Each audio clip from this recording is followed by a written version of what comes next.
Silahkan keluarkan, karena setiap ayat Quran ada fadilahnya, keutamaan-keutamaannya. Kalau ibu ingin bacakan, silahkan. Misal, ibu bacakan surah Al-Ikhlas. Qul huwallahu ahad. Al-Ikhlas itu disebut sepertiga Quran. Kalau ibu bacakan Al-Ikhlas kemudian, salah satunya apa? Allah akan berikan kemudahan-kemudahan termasuk mempercepat jawaban doa. Misal, ada namanya ulama Sayyid Sabiq, Bu, punya kitab Al-Aqaid Al-Islamiyah. Di dalam kitab ini, sampai halaman 59, beliau keluarkan hadis posisi paling kanan sebelah bawah tentang seorang sahabat Nabi ketika mau berdoa diawali dengan Al-Ikhlas. Dia katakan, Allahumma inni as'aluka innaka antal ahad as-samad alladzi lam yalid wa lam yulad wa lam yakul lahu kufuwan ahad. Sebentar. Allahumma inni as'aluka an taghfira liya. Dia mau minta, ya Allah ampuni dosa saya, cuman dia awali dengan surah Al-Ikhlas. Ya Allah, ini hadisnya sahih. Ya Allah, saya akui engkau yang ahad. Ahad, as-samad, tempat bergantung. Lam yalid wa lam yulad, tidak beranakan, tidak diperanakan. Wa lam yakul lahu kufuwan ahad, tidak ada sekutu bagimu. Permohonannya, Allahumma inni as'aluka an taghfira liya. Ya Allah, mohon ampuni dosa saya. Kedengaran oleh Nabi. Tahu kata Nabi, at-tadri bimadza tas'al? Tahukah engkau bagaimana engkau berdoa? Kata orang ini, Allah wa Rasulullah alam. Kata Nabi, laqad sa'alta bi asma'illahil a'zam. Engkau telah meminta dengan nama-nama Allah yang paling utama. Idza du'iya biha ajaba wa idza su'ila biha a'ta. Kalau engkau bacakan itu sebelum berdoa, maka setiap permintaan akan dikabulkan, setiap doa kemudian akan diberikan.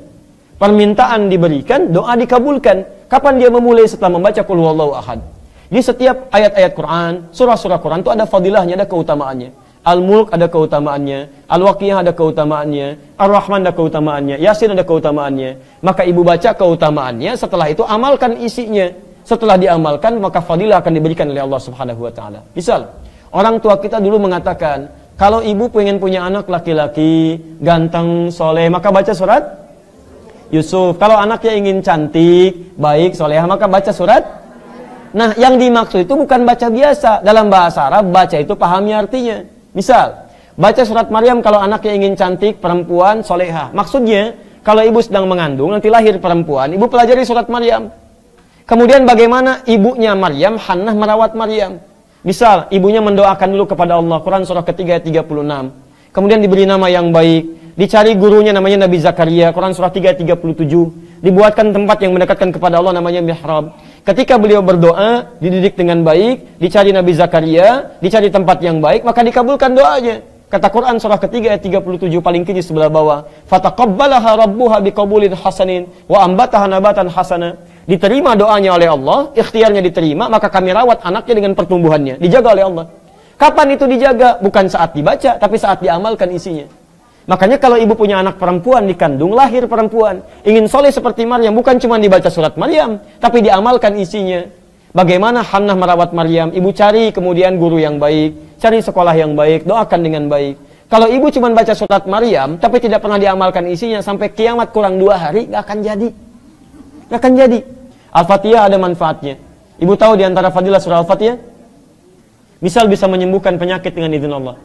Dulu orang kena kalajengking, Bu, orang Arab, kepala suku. Disengat kalajengking Arab, Bu, nggak main-main. Kena kalajengking Arab, disengat tuh. Ya, cari obat, nggak ada obatnya. Bagaimana kemudian obatnya? Ketemu para sahabat, dikatakan, siapa yang bisa menyembuhkan? Kata dia dengan izin Allah. Dibacakan Al-Fatihah, Bu, sekali. Cuma dibacakan Al-Fatihah sekali sembuh.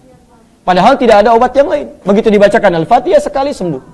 Kenapa orang sekarang baca Al-Fatihah ribuan kali nggak sembuh-sembuh? Masalahnya bukan Al-Fatihahnya, karena bacaan dia tidak sama dengan bacaan orang dulu. Orang dulu dipahami isinya, dihayati maknanya, dia baca dengan iman. Jadi kalaupun ibu ingin belajar Yasin, baca kemudian isinya, terjemahannya baca, fadilahnya amalkan isinya. Setelah itu baca surat-surat yang lainnya, maka Allah akan berikan keberkahan di dalamnya. Jelas ya?